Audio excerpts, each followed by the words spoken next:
Hey, what's up guys, Dhruval here back with another video, and in this video I'm going to show you how to create HDR images with really funky colors. And the fun part is that this is actually the first video by me discussing topics like camera raw and HDR. So this is gonna be a lot of fun, so let's get started.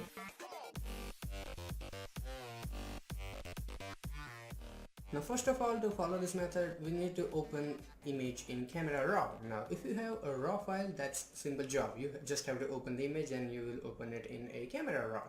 But let's say if you have a JPG file, then what you can do, so there is an option for that. First of all, you go to edit menu, then go to preferences, and there you find camera raw.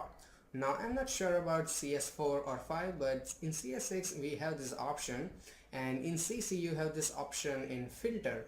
So first of all, let's go to camera raw, and in the camera raw here in JPG and TIFF handling you have to select automatically open JPG with settings, or all JPG supported, whichever option is fine with it. So first of all, I'm gonna select the second one and hit OK. Now go to file and open any image you want. So I'm gonna use this image, and when I open this image will be automatically open in camera raw, even though this is not a raw file, this is actually a JPEG. And now this I previously worked on this file already, so this is already an edited version of this image. So you can go to this little icon here and select camera raw defaults. So this is the actual photograph that was taken. Now HDR actually stands for high dynamic range, and the purpose of HDR is to gain as much detail and colors possible. So first of all, we have to recover some details from the shadows and then from the highlights. And these tools are marvelous, they do a really awesome job at bringing back details. And if you have a raw file, the output is going to be even better, so keep that always in mind. Now I already have numbers that I chose, but I'm gonna explain you why. So first of all, exposure, I wanted to brighten it up a little bit, a touch. So first of all, 0.50 exposure. So as you can see, that's a lot of difference, even though it's just 0.5. Then let's go to contrast, and I want to get rid of some contrast, so I can make it as flat as possible, minus 54, and I'm gonna show you why I'm making it flat. Now highlights are minus 85. So this really helps to bring back that detail in the sky. As you can see here, if I make it normal, and now let's make it down to 85, or maybe don't have to be super accurate. So as you can see, this my tongue is really out of control today. So this brings back a lot of details. Now let's start with the shadows. Now in the shadows, plus 54. So when you increase the shadow, it will increase the details that are in the shadows, as you can see. So increases the details, and this is kind of a really easy compared to what you use adjustment layers. Not as versatile, but still really easy if you're a beginner or something. Now let's go to whites, and in the whites I have minus 38, so we can bring back even more details. Not a big change, but just a touch, as you can see. So don't go extreme, otherwise you will make your sky look dull. So every image has different colors, so your settings are going to be different, but you should know what slider does what. That's the purpose. So the whites look fine, and don't even look at the sliders or numbers. Look at your image whenever you are changing the slider, so you can actually see what is going on instead of blindly following the numbers. And now for the clarity part. Now clarity is a bit of tricky thing. Now at first you might think, oh my god, that looks awesome, I've got a lot of details. But when you increase it more than necessary, it's gonna make it blotchy and darkish. I don't know what is the word for that, but it definitely makes it look uglier. So this is good when it's in control. So I'm definitely gonna use a limited amount, like maybe 40 or something like that. That looks fine, or maybe even less. Now there is an option for sharpening, let me find. So this is the sharpening, but I do not like this option because this just makes image a bit noisy and a lot sharpened. You can use it in limited amount, but still it's just not fun. So if I zoom in and I increase the sharpening, as you can see, there is a lot of noise going on, and I don't like that. while the clarity is a different thing. So it makes it image a bit sharper, but using the contrast, and that is much better. So the clarity thing better over sharpening. So that's my just personal preference. And sometimes if you get lucky, you can also use sharpening without making it noisy or anything. So always give it a shot. So this is the second option here, something that you are familiar with, curves, if you use the Photoshop in adjustment layers or somewhere. So this is basically the curves, but with a little more controls over the shadows and highlights. And as you can see here, so I have numbers for each and everything noted down. So first of all, highlights is 13 to add a bit of highlight, but this is not very dramatic change or something, but you just have to keep realize you have to keep it subtle, don't go too extreme. A step by step you can make it better, but just don't use any option like crazy. Now the lights, so lights are -16, so bring back even more details from the highlights, and this is totally optional. This is not going to make even really big impact. It's just some my personal habits that I like to do whenever I am retouching some landscape or anything. So the darks are also -12. So as I said earlier, I'm trying to make this image as like flat as possible. So you can also increase it if you like the flat even more, like if you like it better. So my speech is really crazy today. I have no idea why, but please bear with me. So the shadows are -8, not a really huge impact. I have no idea why I used it, but I did. So that's that. So if I turn it on and off, you can see it makes a bit of a difference, not very dramatic, but this palette does a lot of difference.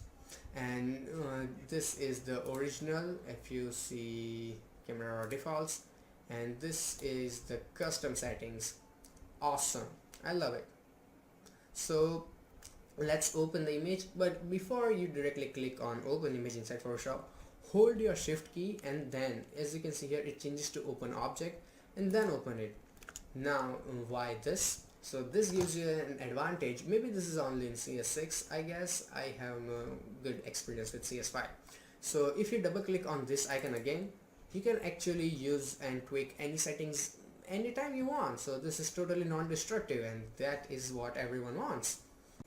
So let's start with the color correction, and this is what I have done. And you can see this type of colors in, I think, Michael Bay movies, which are really funky and colorful, this summer movie looks.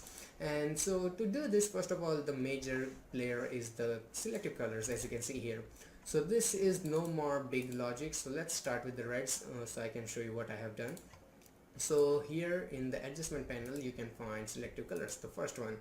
And then in the reds, first of all, I increase the red because we have red in the buildings, and then I increase the red in the black, so it will give it a bit more contrast with the red color. And then I also added a bit of yellow. So yellow is the close color to the red, so I thought it might work, and it did. And then also increased a bit of magenta, but that doesn't make a bit of a difference, so doesn't matter. Now let's go back and look at the yellows. And in the yellow I have -100 and +20. So let me explain. So yellow, so let's add a bit of yellow in the buildings and the tones, and then a bit of yellow in the blacks. So this is the same thing we did in the red, but a little bit different. So you can also try this slider, but this slider doesn't make really crazy impact. So you have to be a little careful because we don't have any green. And let's go to science. So these sliders are, there are so many sliders, so a little change makes a really big change. So you have to be careful whatever you are changing, otherwise it can change your image and you won't even realize that what is going on. So let's go to science, and the cyan are definitely for the sky. So I'm gonna increase the cyans, and then I'm gonna increase the black. So also a bit of maybe here in the yellow. So that looks really nice. And I sometimes don't even totally follow it, but as you can see, this looks also better, and this is also looks nice. So maybe let's go to blues, and this is the same thing. Let's go to blues. So we are already here. Increase the cyans and increase the blues, so that looks really dope. And in the blacks, we can also increase a bit of blue, so it gives it that feeling of contrast. So we are almost near, and I think I have no changes in any else.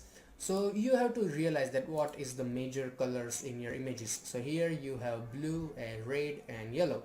So that is you gonna play like those are the colors that you're gonna use in your selective colors.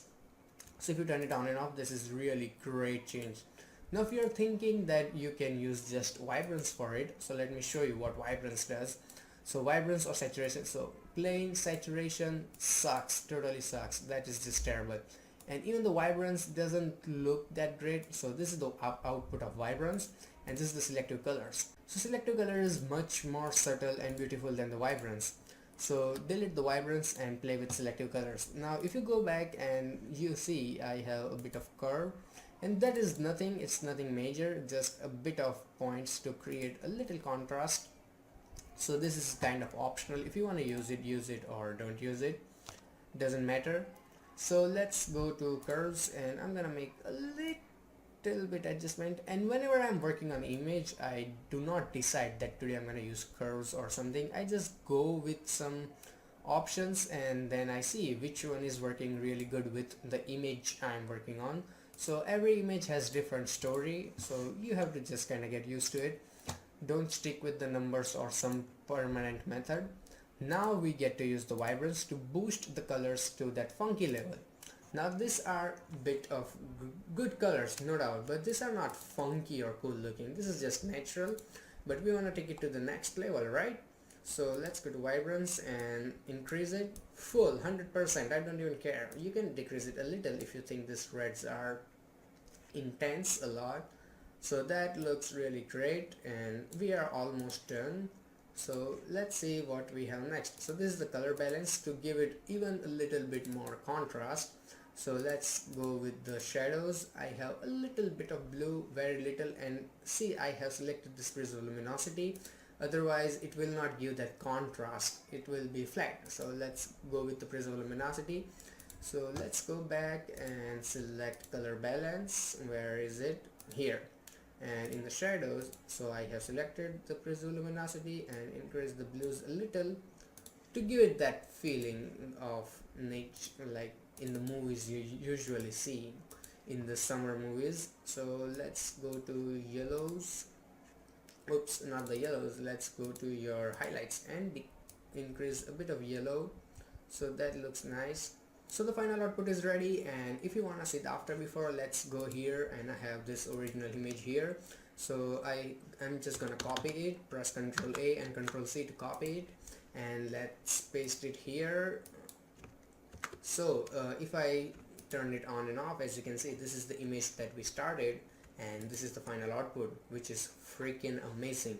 And we did not even use any raw file. That was a completely JPEG file, and we used the help of Camera Raw to create this HDR image. So tell me, this looks awesome to me, so tell me your thoughts about this image in the comments. So I hope you learned something, and if you have any kind of question related to this video or my any other video, feel free to ask me in the comments. And how about hitting that subscribe button? That can help me a lot. So you can subscribe to my channel for my future updates, or a like would be really appreciated. So you can also check out this really awesome tutorials by Tutorials Junction. We have a lot of them. So till then, goodbye, take care, and have some fun with Photoshop.